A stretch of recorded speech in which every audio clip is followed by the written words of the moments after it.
Josephine had just returned from the hardware store when the process server stepped onto her front porch. She still held a small bag of drywall anchors meant for the guest bedroom. She was slowly fixing herself. The house was a work in progress, but it was hers, bought 6 months earlier at only 21. "Josephine Brooks?" the man asked. She nodded cautiously. He handed her an envelope. "You've been served," he said, walking away like he hadn't just shattered her quiet Tuesday. Josephine looked at the heavy envelope, heart sinking, then opened it slowly. Linda and Mark Brooks versus Josephine Brooks. She sat on the porch steps reading the pages at least 3 times, trying to convince herself she was seeing it wrong. But no, it was real. Tortious interference, unjust enrichment, fraud, breach of family duty. The accusations claimed she sabotaged her older brother Jake's chances at success and used family connections to build her business. They even demanded $250,000 and ownership of her house. Her phone rang. It was her mother. "Mom, what is this?" Josephine asked sharply. "Don't use that tone with me," Linda replied. "You left us no choice." Josephine whispered, stunned. "You're suing me." Her father came onto the line next. "Josephine, this is happening. You can settle, or we will take you to court." She stood up, pacing. "Settle for what?" "I didn't do anything," Mark said coldly. "You know what you did. You built your business with our family's help." Josephine almost laughed. "We don't have connections. We're middle class." Her mother grabbed the phone again. "You stole Jake's future. That house should be his." In the background, Jake shouted, "That's my life she took." Josephine covered her face. "Jake, you're 25 and living in the basement. I didn't steal anything." When the call finally ended, Josephine called her best friend, Leah. "My parents are suing me," she said in disbelief. Leah went silent for a moment. "Joe, you're joking." Josephine explained everything. The lawsuit, the false claims, the demand for her house. Leah sighed deeply. "Your parents have lost their minds. I watched you build everything from scratch." Josephine nodded, tears burning behind her eyes. "They're saying I sabotaged Jake. That I stole his opportunities." Leah scoffed. "Stole what? Your mom works in HR and your dad is a middle manager. What connections? Jake just refuses to accept he failed." Josephine sat there on the porch, remembering the last 7 years of her life. She was 14 when she asked her father for $20 to join robotics club. Mark told her, "Money doesn't grow on trees. Earn it." That same week, Jake received $500 for an entrepreneurship camp. Josephine started mowing lawns and saved $800 by summer's end. Jake spent his $500 on video games. At 16, Josephine got a used bike from Craigslist. 2 months later, Jake got a brand new sports car. The favoritism had always been obvious, but now it had turned into a lawsuit. When Josephine turned 18, she bought her own old Honda sedan with money she saved from tutoring and repairing computers. Meanwhile, Jake wrecked his first sports car and their parents bought him another one within weeks. College widened the gap even more. Jake went to an expensive private school, and their parents threw him a huge celebration with catering and decorations. Josephine earned a full scholarship to a state university and told them at dinner. Mark only said, "You've always been self-sufficient. No party, no excitement, no pride." She noticed then that expectations were different for her. Always higher, always heavier. College for Josephine meant balancing 3 jobs at once: tutoring, campus IT, and freelance website design. She worked 30 hours a week while maintaining top grades. Jake, on the other hand, graduated with a low GPA and $200,000 in loans their parents willingly co-signed. When Jake moved back home unemployed, Linda defended him. "The job market is tough," she said. But no one asked how Josephine was surviving while working non-stop. No one asked if she needed help. She graduated debt-free with $15,000 saved. Jake graduated with excuses, failures, and debt he couldn't repay. At 20, Josephine started her small online business selling phone accessories.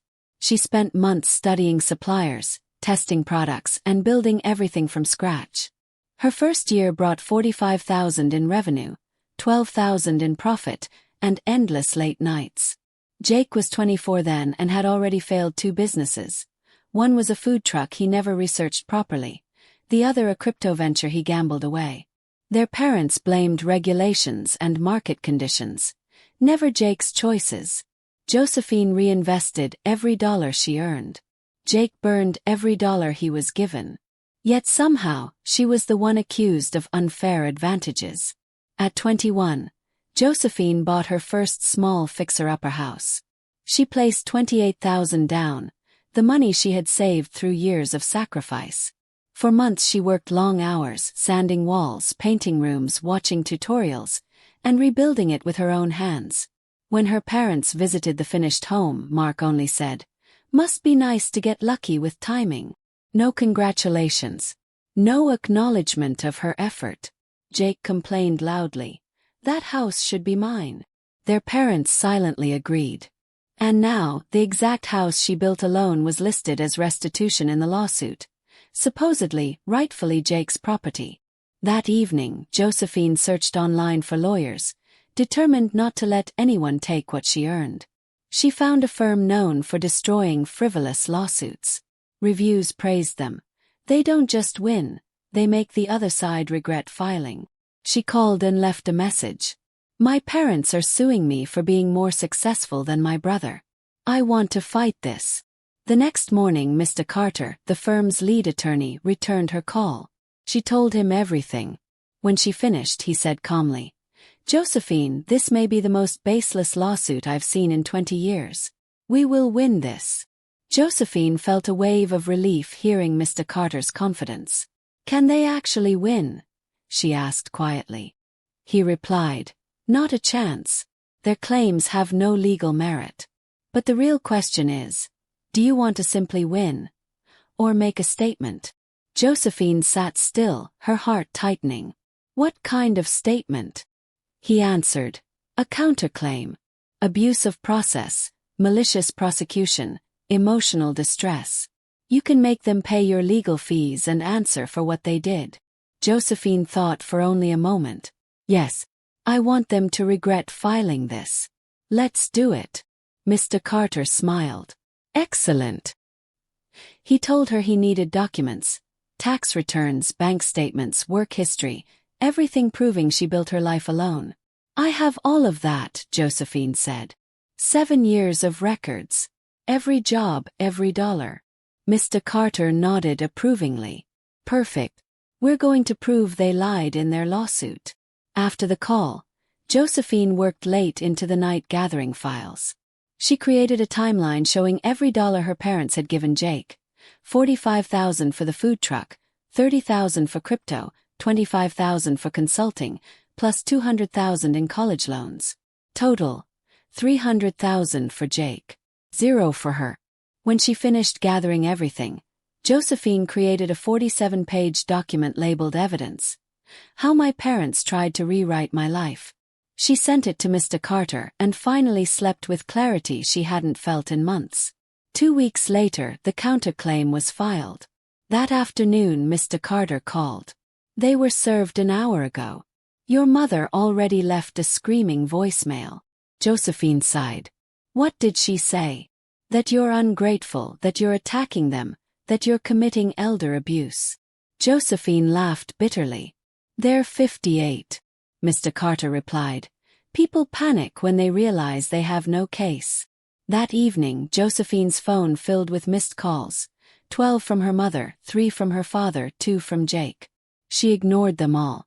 Eventually, one text arrived from Mark. "Drop the counterclaim and we'll drop our lawsuit. Let's be adults." Josephine replied calmly. "You sued me first. I will finish what you started." He didn't respond. The next day, her friend Leah arrived with pizza. "Joe, your mom is going wild on Facebook," she said. Josephine rolled her eyes. "Of course she is." Leah showed her the post. Linda wrote, "We only asked our daughter to help her struggling brother. Now she's attacking us legally." The comment section was chaos. Some relatives offered sympathy, but others questioned everything. Josephine's Aunt Rachel commented, "Linda, you paid for Jake's college and businesses. What did Josephine get?" Linda replied, "She didn't need help." Uncle James wrote, "So you're punishing her for being responsible?" Josephine couldn't help but shake her head.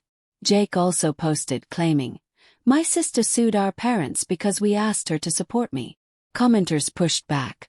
"How much money did they give you? Why should she give you her house?" Jake didn't answer a single one. Leah sighed. "They're losing control of the story." Days later, Josephine received a call from Aunt Rachel.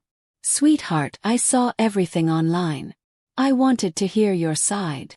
Josephine told her everything. The favoritism, the lawsuit, Jake's failures, the $300,000 given to him. Rachel was silent for a moment before saying softly, "Josephine, I'm so sorry. I knew they favored Jake, but I didn't know it was this extreme." Josephine felt a lump in her throat. Rachel continued, "I'm on your side. If you ever need anything, let me know. And don't you dare back down. They need this wake-up call." Josephine thanked her sincerely. 3 weeks later came the first deposition. Mr. Carter warned Josephine, "Tomorrow we question your parents. It will be uncomfortable. They come. Let me handle everything." Josephine nodded. "I'm ready." The next morning they met in a conference room. Her parents entered looking tense. Linda refused eye contact. Mark glared. The court reporter swore them in. Mr. Carter began politely but firmly. "Mrs. Brooks, how much money have you given Jake for business ventures?" Linda hesitated. "About 100,000. "And how much have you given Josephine?" Silence. "0, she finally whispered. "Thank you. Let's continue." Mr. Carter pressed further. "What proof do you have that Josephine sabotaged Jake?" Linda stammered. She refused to help him. "Is she legally obligated to provide free consulting?" "Family should help each other," Linda muttered. "Did Jake ever help Josephine?" Again she said nothing. Carter continued. "So you have no evidence whatsoever that she harmed him?" Linda clenched her jaw. "Jake told us." Carter nodded slowly. "So your entire lawsuit is based on Jake's word, not facts." By the end of the deposition, Linda was crying softly. Mark's turn was even shorter. He admitted everything Josephine already knew. Jake got everything, she got nothing. Jake's deposition was even worse. He arrived in a wrinkled suit, already defensive. Mr. Carter asked calmly, "Walk us through why your food truck failed." Jake blamed regulations. "Did you research them?" "Not really." "Did you get permits?" "No. Business plan." "I had ideas." Carter presented data showing other food trucks succeeded at the same time. Jake fidgeted. When asked about crypto, Jake admitted following YouTube gurus. "Did you verify they were real traders?" "They had millions of views," he snapped. The room nearly laughed. Then Carter asked the key question. "How exactly did Josephine sabotage you?" Jake swallowed. "She didn't help me." Carter pressed. "Did you ever ask her for help clearly and directly?" Jake hesitated. "Not exactly." "Yet you're suing her for not helping you with something you never requested?" Jake glared.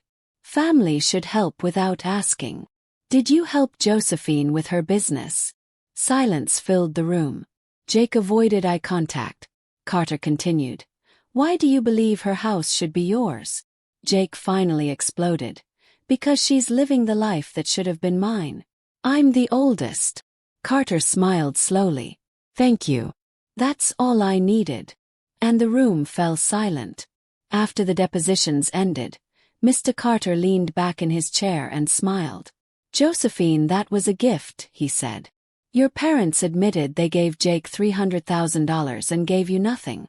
Jake admitted under oath that he believes he deserves your life simply for being the oldest.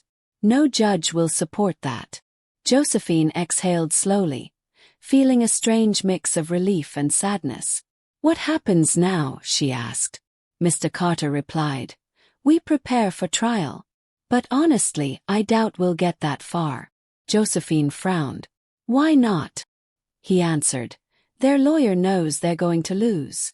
3 days later, Mr. Carter called her at noon. Their lawyer, Mr. Green, wants to discuss settlement, he said. Josephine expected this. What does he want? She asked. Mr. Carter replied. They want to drop their lawsuit if you drop your counterclaim. Clean break. Josephine didn't even hesitate. No deal. Mr. Carter paused. Josephine, that means you're choosing trial. They chose this, she said firmly. I'm finishing it. Mr. Carter nodded. All right. I'll tell them there's no agreement. That night, Josephine sat in her living room and felt something new, strength replacing fear. The following days were tense. Her mother left voicemails crying about family being torn apart. Her father sent long emails about being reasonable. Jake tried calling from unknown numbers, leaving messages calling her selfish, cruel, ungrateful. Josephine deleted every message without listening twice. She focused on her business, fulfilling orders, buying new materials, and growing her customer base. She told herself every day, let the court decide. A week before trial, Leah came over and said, Your family is panicking. This means you're winning. Josephine nodded. They should panic.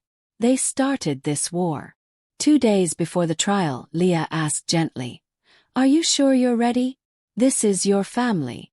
Josephine looked down at her hands. They stopped being my family when they tried to take everything I built. Leah squeezed her shoulder. I'll be there. Front row. Josephine smiled softly. Thank you. The night before the trial, she laid out her navy blue suit on the bed. She wanted to walk into that courtroom looking like the woman she had become, not the girl her parents ignored. She whispered to herself, Tomorrow is the day everything changes for good. Trial morning arrived with cold air and bright sunlight. Josephine entered the courthouse with Mr. Carter. Remember, he said, stay calm. Answer honestly. No anger, no emotion. The judge will see the truth. Josephine nodded as they walked into the courtroom. Her parents were already there. Linda looked older, tired, almost defeated. Mark stared straight ahead, jaw clenched. Jake sat behind them, arms crossed, glaring at Josephine like she had personally ruined his life. Josephine sat tall, refusing to break. She wasn't afraid anymore. She wasn't a victim. She was fighting back. The judge, a woman in her 60s named Judge Harper, entered with firm authority. We are here for Brooks versus Brooks, she said. Mr. Green, summarize your client's claims. Mr. Green stood nervously. Your Honor, the plaintiffs believe their daughter harmed her brother's economic opportunities through. Judge Harper interrupted sharply. I've read the depositions. They gave Jake $300,000. They gave Josephine nothing. Yet they are suing Josephine for being successful. Is that correct? Mr. Green swallowed. There are nuances. The judge raised an eyebrow. Nuances. I see none. The judge turned to Linda and Mark. Tell me what evidence you have that Josephine sabotaged Jake's businesses. Linda opened her mouth, but no words came out. Mark stuttered. She refused to help him. The judge frowned. Is she legally obligated to run his businesses? Did she receive any of the money you gave Jake? Mark shook his head. No buts, the judge snapped. Your son failed because he made poor decisions, not because your daughter succeeded. Jake slammed his hand against the bench behind him. This isn't fair. The judge glared. Sit down or leave. Then Judge Harper addressed Mr. Carter. I assume you have a motion. He stood confidently. Yes, Your Honor. We move to dismiss the plaintiff's complaint with prejudice and to rule in favor of our counterclaim for abuse of process. The judge nodded. Explain. Mr. Carter replied. This lawsuit was filed out of jealousy and resentment, not evidence. Their son failed despite receiving every advantage. Their daughter succeeded with none. They weaponized the court to punish her for their own mistakes. The courtroom was silent. The judge typed something, her face unreadable. Finally, Judge Harper spoke. The motion is granted. The plaintiff's complaint is dismissed with prejudice. The defendant wins the counterclaim. I order the plaintiffs to pay $18,400 in attorney fees. Linda gasped. Mark's shoulders slumped. Jake whispered angrily. This system is trash. The judge wasn't done. Additionally, I'm issuing sanctions of $5,000 for filing a frivolous lawsuit. This judgment will be part of the public record. Any future lawsuits of this nature will result in further penalties. Linda's eyes filled with tears. Mark looked down at the table in shame. Jake stormed out of the courtroom. Josephine walked out of the courthouse feeling lighter than she had in years. Mr. Carter shook her hand firmly. You won. Completely. Josephine asked quietly. What happens if they don't pay? Mr. Carter replied. We begin collections. Wage garnishment, liens, whatever is needed. But they'll likely pay. They have no choice. Leah wrapped Josephine in a tight hug. You did it, she whispered. Josephine nodded slowly. I finally stood up for myself. Outside, wind brushed her hair as she looked toward her car. For the first time in her life, she felt something she never expected. Freedom. Josephine returned home that evening and found her phone full of new posts from her family. Jake had written a long rant online complaining that the judge was biased, and that Josephine destroyed the family. The comments, however, didn't go the way he expected. People asked, didn't you sue her first? Why should she pay for your failures? Jake deleted his post within an hour. Linda had posted too, claiming the court favored the wealthy, even though everyone knew Josephine built everything herself. Aunt Rachel commented again, saying, Linda, stop. You're embarrassing yourself. Josephine didn't reply to anyone. A few days later, Aunt Rachel called. Josephine, your parents are in trouble, she said gently. Josephine leaned back in her chair. What happened now? Rachel sighed. They refinanced their home twice to support Jake's businesses. With the judgment and sanctions, they can't afford their payments anymore. Bankruptcy is likely. Josephine felt a hollow ache. Not guilt, just tired sadness. They did this to themselves, she said quietly. Rachel replied, I know. I'm just telling you because someone else will try to guilt you. Be prepared. Josephine murmured. I'm done feeling guilty. And for once she truly meant it. A week later, someone knocked on Josephine's door. She opened it to find Jake standing there, unshaven and exhausted. Can we talk? He asked softly. Josephine hesitated but nodded. He stepped inside, wringing his hands. I need money, Joe. She stared at him. You're kidding, right? Jake shook his head. Mom and Dad are broke. They're losing the house. I'm living in my car. I need help. Josephine felt a sharp pain in her chest. Not sympathy but disbelief. You sued me, Jake. You tried to take my home. Why would you think I'd help you now? His eyes filled with anger. Jake tried again. You're my sister.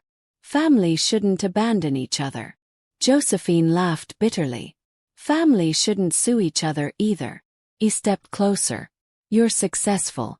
You have money. You can save us. Josephine crossed her arms. Save you from what you created. 3 failed businesses. $300,000 wasted. And you blamed me for all of it. Jake swallowed hard. I was angry. I didn't know what I was doing. Josephine shook her head slowly. You knew exactly what you were doing. You just never expected consequences. He pointed to the door. Get out, Jake. And he left silently. 2 months later, Josephine learned her parents had officially filed for bankruptcy. They lost their home and moved into a small apartment with Jake. The extended family was divided. Some blamed Josephine, others blamed Linda and Mark for enabling Jake. Josephine didn't engage with any of it. She focused on her business, which had grown to $250,000 in revenue. She hired her first employee and upgraded her equipment.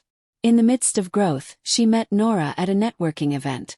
Sharp, warm, driven. Their connection formed naturally.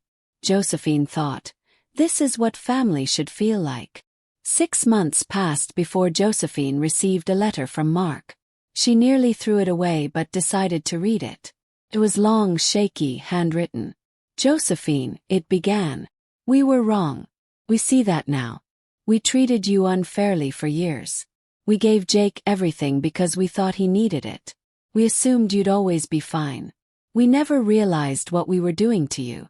The lawsuit, it was our lowest point. Sorry. Your mother is sorry.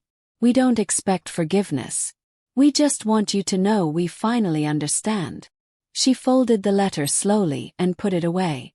2 years later, Josephine was in a coffee shop reviewing quarterly reports when she unexpectedly saw Jake walk in. He looked healthier, calmer, wearing a retail store uniform. He spotted her and approached carefully. Can I sit? He asked. Josephine nodded. Jake took a deep breath. I'm not here for money, he said immediately. I need to apologize. I destroyed my life, Josephine. Not you. Me. She studied him quietly. He continued. I've been in therapy. Real therapy. I realized I thought being the oldest meant success should belong to me automatically. I was wrong. He looked down at his hands. I blamed you for every failure. I convinced myself you stole my future. But you didn't. I threw away every opportunity. You worked for everything you have. Josephine remained quiet, letting him speak. I'm rebuilding now, Jake said. I'm a manager at the store. Paying mom and dad back slowly. Taking night classes. I'm trying to be better. After a long pause, Josephine replied gently. I appreciate your apology. But I don't know if we can have a normal relationship again. Maybe someday, but not now. Jake nodded. That's fair. Life continued moving forward. Josephine's business passed $500,000 in revenue. She hired more staff and opened a small office. Nora moved in with her, bringing laughter and warmth into the house Josephine had once renovated alone. One day, Josephine received a cashier's check in the mail. $18,400. A note from Mark followed. Jake insisted on paying back the judgment. Took him 2 years. He wanted you to know he accepts responsibility. Josephine stared at the check for a long time. Then she donated it to a scholarship fund for low-income students. A year later, Josephine and Nora welcomed their baby daughter, Emily. When Josephine's parents visited the hospital, they were quiet, respectful, grateful just to be included. Jake arrived later with a children's book and genuine warmth in his eyes. It wasn't a perfect family reunion. Only a beginning. Months later, they shared their first small family dinner at Josephine's home. The room had awkward silences, but also soft smiles and slow healing. That night, Josephine watched Emily sleep and whispered, "You will grow up loved, not compared." And she finally understood the truth. Real success wasn't winning the lawsuit. It was building a life where she never needed their approval again.